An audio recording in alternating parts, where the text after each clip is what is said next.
Mi papá tuvo momentos económicos difíciles, mi mamá se fue, mis papás se divorciaron. Impulsa era una cosa absolutamente seria, rigurosa, enfocada en los emprendedores, y Daniel llegó a tomarse Impulsa como un botín político. No, yo no voy a seguir haciendo política porque yo me quiero casar y porque yo quiero tener un hijo. Estas son confesiones así de rara vez lo cuento. Yo soy Catalina Ortiz y esta es mi historia.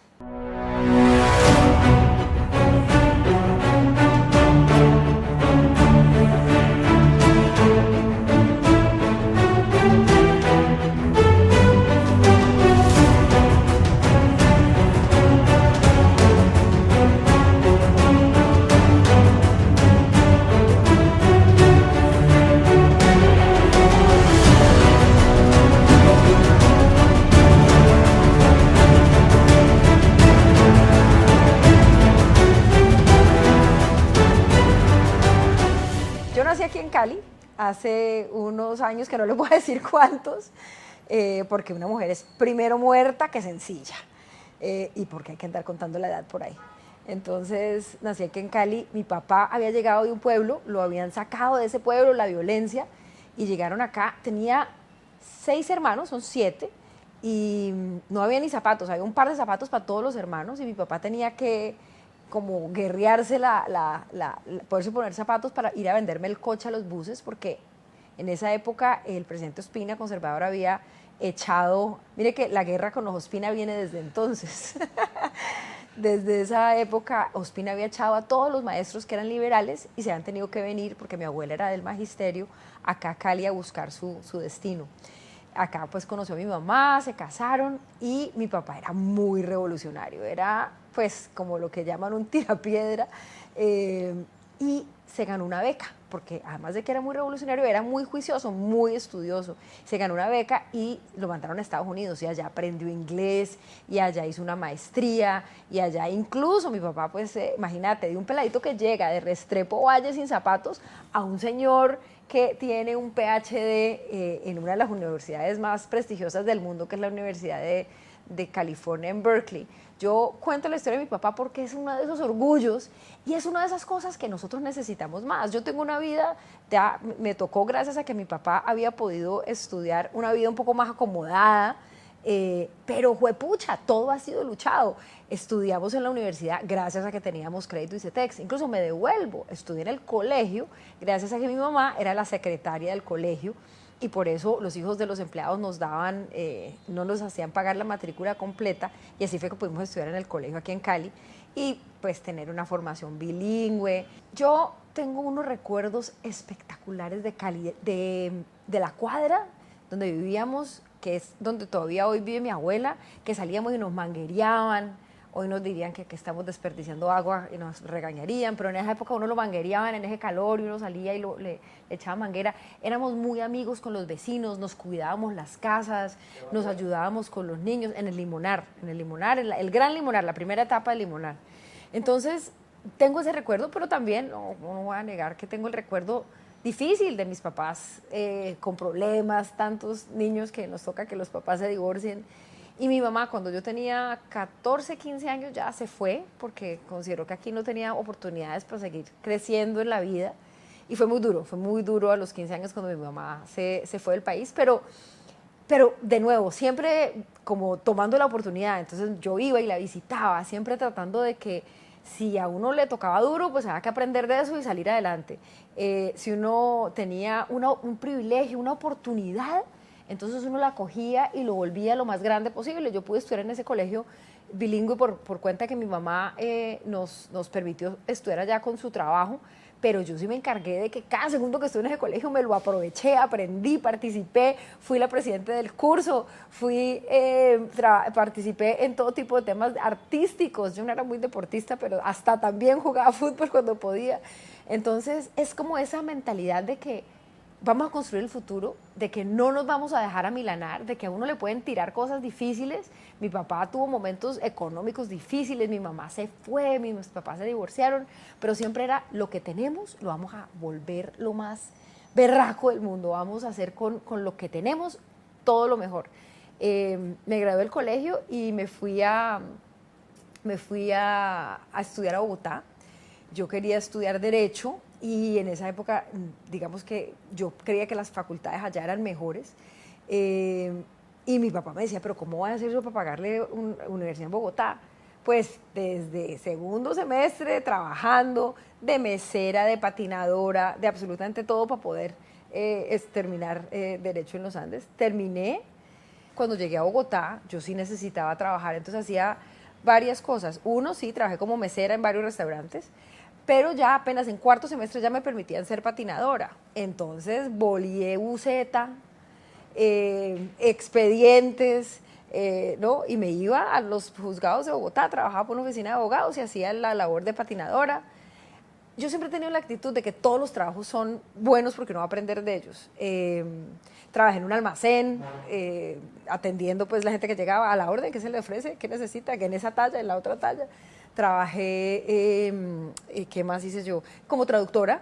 He tenido la oportunidad, pues, digamos de traducir de un idioma a otro. No me gusta tanto escrito, pero sí de intérprete. ¿Hablas perfecto inglés? Hablo bien inglés, claro. Digamos que cuando mi papá estudió en Estados Unidos, yo tuve la oportunidad de aprender allá y luego vine acá y pues me gradué en un colegio donde sí. Y es uno de mis banderas, ¿no? ¿Sabes por qué? Porque mira que lo del inglés, nosotros nos gusta, ay, tan pinchado, habla inglés, o decimos, uy, la gente que habla inglés. Pero lo importante que hay que saber del tema del inglés es que menos del 1% de la gente que habla buen inglés se queda desempleada. Por eso yo promuevo el tema del bilingüismo, no porque me parezca, no, eso tienen un montón de críticos por promover eso, me parece que esa es una manera espectacular para lograr que la gente no se quede desempleada y siempre tenga una forma de mantener sus ingresos. Entonces, he hecho el cuento de que en efecto hablo inglés, pero además ha sido una bandera en la vida que más gente lo haga. More companies in Colombia to grow faster and more profitably. We do three things. We work very hard on culture and mentality because the first change that has to occur is in the way we think. Yo, la primera reunión política a la que fui, yo tenía por ahí 15 años y me invitaron cuando hacían como unas células, los del nuevo liberalismo, para explicarle a la gente. Yo tenía 15, 16 años, me acuerdo, fue por aquí también, en Versalles, y me invitó una señora a la que quiero mucho y todavía conozco, que se llama Elena de Jaramillo, y Elena me invitó, con sus hijos incluso, y yo me senté allá y yo dije, esto me encantó, o sea, esto es súper interesante, y ahí arranqué. Yo no me consideraba, y en esa época no fui una política. Yo era una persona que le gustaba lo público, entendía de política, pero trabajaba en el sector público, en el sector privado, me gustaban, he tenido la fortuna de tener muchos trabajos muy diversos. Entonces, sí, por allá, después de que había hecho lo nuevo liberalismo, en Bogotá, ya terminando carrera, me metí con Noemí Sanín, que fue una apuesta muy bonita, era la primera mujer que tenía chance de llegar a ser presidenta de Colombia. Fui del equipo de Noemí Sanín. Después de Noemí Sanín, estuve trabajando en una agencia de publicidad como jefe de relaciones públicas. Yo siempre el trabajo que tengo lo vuelvo, le saco muchísimo provecho. Entonces, era una agencia de publicidad en donde yo tenía que manejar relaciones públicas, pero terminé montando también el área de recursos humanos y terminé haciendo un montón de cosas para la agencia. Y en esa época no había esas oficinas de comunicaciones que hay hoy. Y yo les dije, oye, ¿por qué no montamos una oficina de comunicaciones? Y terminé desde ahí, montando una oficina de comunicaciones. Me invitaron de socia y yo les dije que no, que yo me iba a estudiar. Hoy en día miro esa oficina de comunicaciones y digo, ay, Dios. Yo tuve la oportunidad desde muy chiquita a ver lo bueno, lo malo y lo feo del Congreso. Por ejemplo, una cosa de la que yo hablo mucho y que además he tratado de incidir para corregir es ese machismo tan miedoso del Congreso de la República de Colombia, en donde pues apenas el 20% de las legisladoras éramos mujeres cuando yo estuve allá y no ha aumentado mucho. Eso, por ejemplo, fue una de las cosas que conocí desde ese primer trabajo que tuve por allá recién. Es más, ni siquiera me había graduado cuando yo trabajaba en el Congreso. Aprendí también cómo funcionaban las dinámicas, aprendí que si usted quería sacar algo adelante le tocaba aliarse, y le tocaba aliarse no con los amigos, sino con diferentes, para poder hacer un debate, para poder sacar una ley. Aprendí a hacer trabajos de grande así fuera chiquita. Mi congresista estaba en esa época estudiando por fuera, entonces muchas veces tenía que salir, y yo me quedaba al cargo de todo, y yo he sido siempre, yo no sé si es como igualada o empoderada, pero es en el sentido de ¿qué hubo? Aquí estoy yo mando y ¿qué hay que hacer? Eso también lo aprendí. Y sí, digamos, como la cosa de cómo funciona la dinámica política. Eso fue una experiencia muy interesante, de la que, pues, después cuando volví de congresista, para mí el Congreso no era tan extraño como para algunos de mis colegas, porque yo ya había pasado por ahí, así fuera como asistente. Después de ahí me fui a trabajar con un ministro de Minas y Energía. Y yo era su secretaria privada, jefe de gabinete, directora de Relaciones con el Congreso y directora de Relaciones con la Prensa. Todo. De nuevo aprendí un montón. En esa época se estaban cambiando los contratos de asociación petrolera, un sector fascinante, y aprendí como asistente de él a llevar de nuevo el Congreso, cómo funcionaban los medios de comunicación, cómo podías lograr generar consensos alrededor de cosas difíciles. Fue la primera vez en la vida que me tocó con Gustavo Petro ir y pedirle una firma por una proposición. Un trabajo interesantísimo, muy vibrante, en un momento muy complicado de la historia de Colombia. Todos los momentos de la historia de Colombia han sido difíciles, pero fue la crisis del 99, y fue un cambio grandísimo alrededor de toda la política mineroenergética colombiana. De ahí me fui a estudiar, de ahí me habían recibido en la maestría y me fui a estudiar. Un orgullo, una felicidad, 2 años de poder dedicarse a aprender. A mí me encanta estudiar, me encanta, yo estuve en Harvard, ahí fue donde necesité mis 4 becas. Fueron 4 becas, y a mí me parecía, y yo esto siempre lo cuento, porque hay cosas, yo decía, irse para Harvard, eso es para gente súper rica y para gente genio. Y yo decía, yo pues ni tengo el dinero, ni soy genio, ¿cómo me van a recibir allá? Y la importancia de los buenos mentores, de los buenos jefes que me decían, aplique, usted puede. Y yo hice la tarea. Cuando me recibieron, yo decía, ¿y ahora qué voy a hacer que no tengo cómo pagar eso? Pues yo era una niña de clase media, siempre becada, siempre.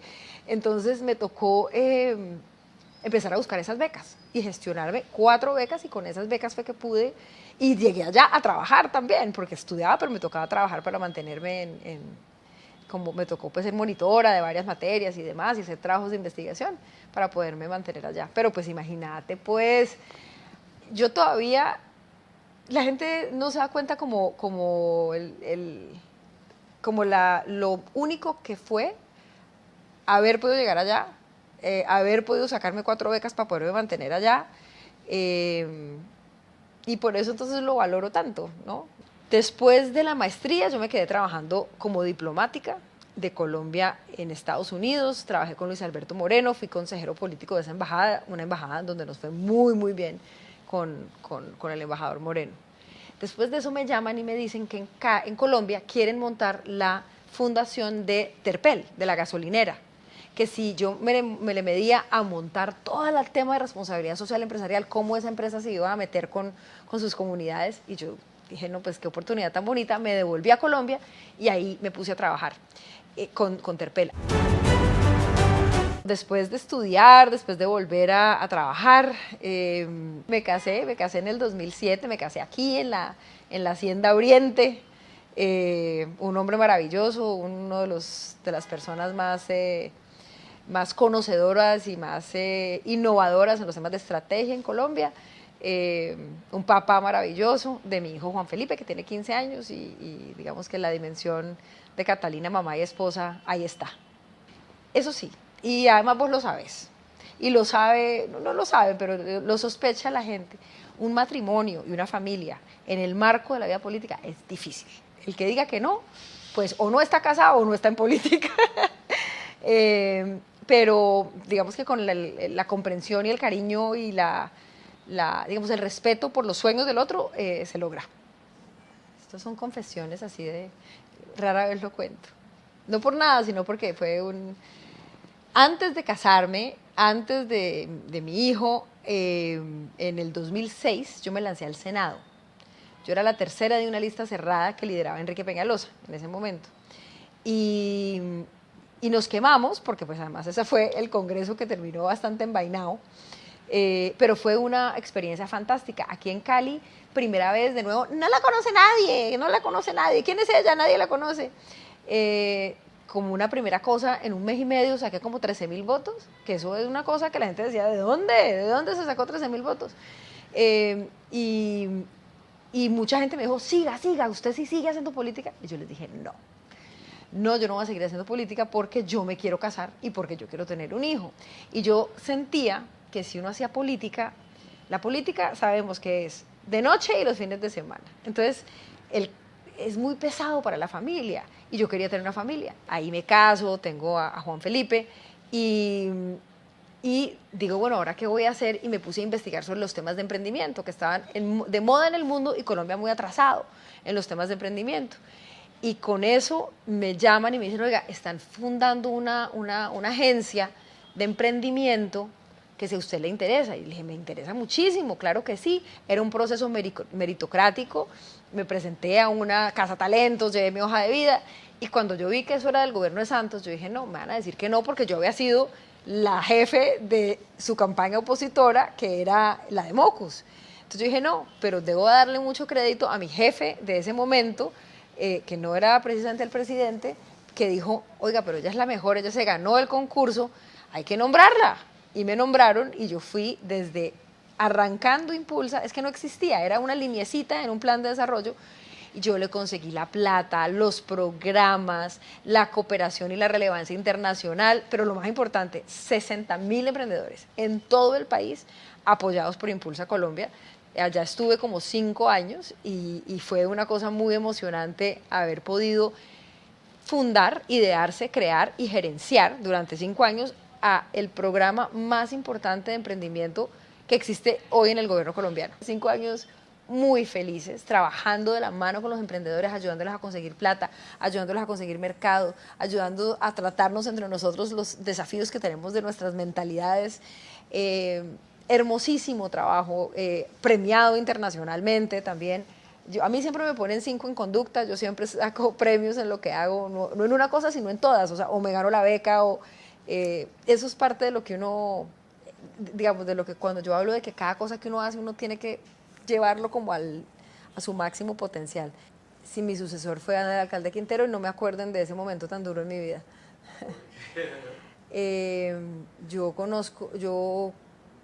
Yo tenía una entidad que era absolutamente técnica, no había un solo puesto político ahí.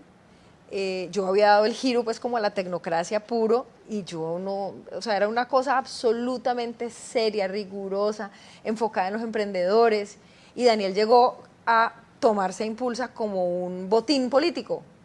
Claro que un torero puede llegar con su cuadrilla, pero lo que pasa es que él no llegó con una cuadrilla que supiera del negocio en el que estaba, él no, y pues digamos que supe y sé, pues, digamos que el manejo absolutamente transparente que hemos tenido en Impulsa se perdió con la llegada de Quintero. Para mí fue muy doloroso entregarle una entidad que era absolutamente transparente, rigurosa a Quintero en su momento y a ese equipo. Y ¿sabes qué yo dije, ok, entonces para manejar una cosa que a mí me importe, ¿tengo que tener poder político? Listo, venga, yo acumulo poder político, pero el poder político como me gusta a mí, sin clientelas y no sé qué. Y ahí eso ayudó a que yo tomara la decisión de lanzarme a la Cámara. Yo estaba pues muy involucrada en la campaña de Fajardo, ayudándole a armar la coalición de ese momento, que era una coalición con el Verde y con Dignidad, pues lo que en ese momento era el Polo. Y logramos armar esa coalición y miren lo chistoso como es la vida. Fueron primero los del Polo que me dijeron, ¿y usted por qué no se lanza? Especialmente el ala de Robledo. Y entonces yo les dije, ¿yo? Yo dije, bueno, pues yo sí me lancé por allá hace mucho tiempo y Fajardo, por supuesto, y luego vino Antanas Mocus y Antanas me dijo, Catalina, yo había trabajado con él en temas de cultura ciudadana, y me dijo, Catalina, ¿usted por qué no se lanza? Yo voy a tener 2 o 3 fórmulas en todo el país, no voy a tener una en todos los, ¿por qué no se lanza y hacemos esta tarea?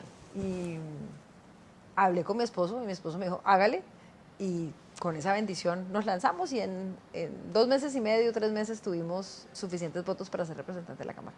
Yo tengo que primero chicanear y decir que 3 veces me eligieron entre las 10 mejores congresistas de todo Colombia.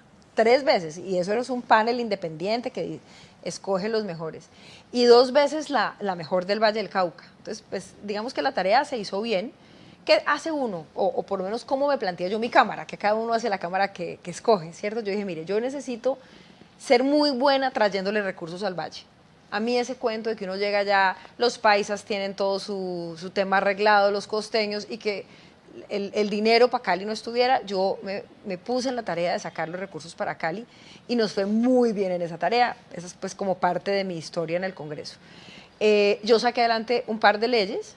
Yo no creo que uno vaya, Cali y Colombia tiene demasiadas leyes, no demasiadas, es que son demasiadas. Entonces, ante la inflación normativa no es ir a ver si saco 3, 4, 5. No, lo que se tiene que sacar son cosas en donde hay un vacío normativo y demás. Yo trabajé por las mujeres, hice algunas, por ejemplo, yo logré bloquear Tribugá. Nos iban a hacer ese puerto que es un poco más arriba de Buenaventura, que es nefasto para Buenaventura y además es un crimen ecológico, y con el liderazgo mío y junto con mucha gente del mundo de los medios y de las redes pudimos bloquear el proyecto, y hoy en día Tribugá no tiene proyecto.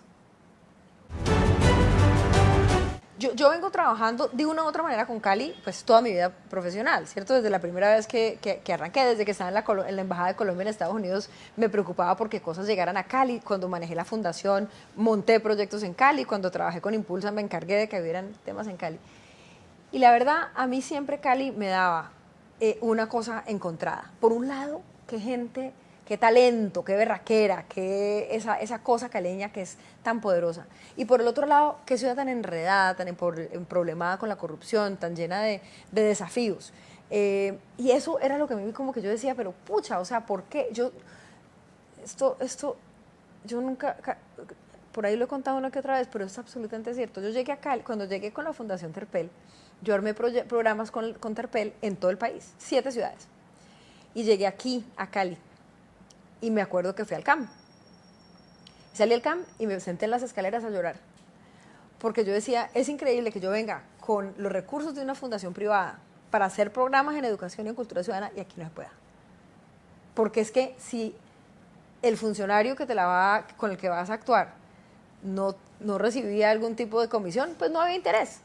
Eso no me pasaba ni siquiera en la ciudad más corrupta, o sea, en otras ciudades igual o más de corruptas que Colombia. Eso te iba a preguntar, ¿es un tema de Cali o es un tema nacional? Pero mira que yo lo pude hacer en otras ciudades. En Cali me costó muchísimo trabajo lograr que hubiera interés. Es terrible, es terrible, es terrible. Yo decía, pero ¿esto por qué pasa en mi ciudad? ¿Qué es lo que aquí hay que hace que aquí sea tan difícil? Voy a decir otra cosa de la dinámica de Cali. Yo con este afán que tengo de que todo sea a su máximo potencial, intenso, ¿no? Intenso en el mejor sentido, de que se logre. ¿Qué es lo que falta aquí para que eso uno lo encuentre en el sector público, ¿cierto? Y hay una gente maravillosa, porque hay una gente maravillosa en el sector público caleño, pero el ánimo de la ciudad se la come el tema con los politiqueros y el tema con el narcotráfico, y se la come. Entonces la dinámica de una gente fantástica queda perdida detrás de la chambonería, la corrupción, y entonces me da una impotencia porque yo sé que Cali tiene un talento que no sabemos qué hacer con él, pero es que es muy difícil que pueda aflorar un talento cuando tenés unos desafíos de politiquería, porque es que yo creo que es lo peor que le pasa a esta ciudad. Aquí nos roban los politiqueros y ya pues están descarados. Y creo que eso es lo que yo digo, no, yo quiero, de nuevo, pues sabe que no me voy a quejar más, voy a intentarlo yo. Y lo vamos a lograr.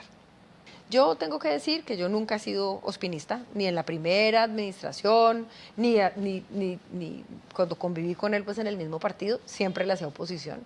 Eso me ganó muchos enemigos porque a mí no me importaba. Yo decía, Jorge Iván, no. Él era presidente del partido. Él fue presidente del partido, sí, pero pues a mí me tenía sin cuidado. Yo igual digamos, manifestaba mi descontento con él. ¿Qué creo yo? La corrupción en el año 1 es muy malo, pero cuando usted ya lleva como 20 años o mucho tiempo de corrupción, eso se va deteriorando y degenerando, la gente se vuelve más descarada y se vuelven más chambones y se vuelven... Yo creo que eso es un poco lo que nos ha pasado.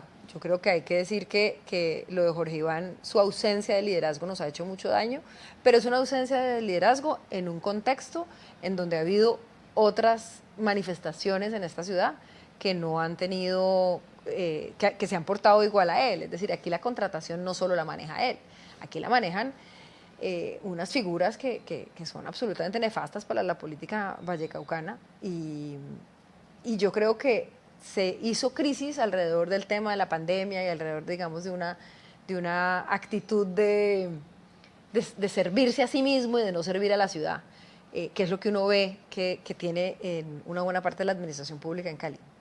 La administración de Ospina nos va a dejar con una deuda, nos va a dejar con unos niveles de desconfianza hacia lo público, nos va a dejar con la ausencia de recursos absolutamente necesarios para invertir masivamente en educación, por ejemplo, en nuestra movilidad. Entonces, no, el daño que nos ha hecho Ospina es inconmensurable. Lo que pasa es que hay que voltear la página y decir, bueno, chao, y qué hubo pues, que aquí venimos nosotros y vamos con toda. Ospina es nefasto y yo creo que los caleños lo sabemos y yo creo que la historia y ojalá la fiscalía lo pongan a pagar. Que si hay una desilusión y un desencanto con la política, absolutamente. Hay una gente y se les nota, yo diría que hay un 30% de la gente que dice, no quiero saber de política. No es con Catalina, es con ningún político.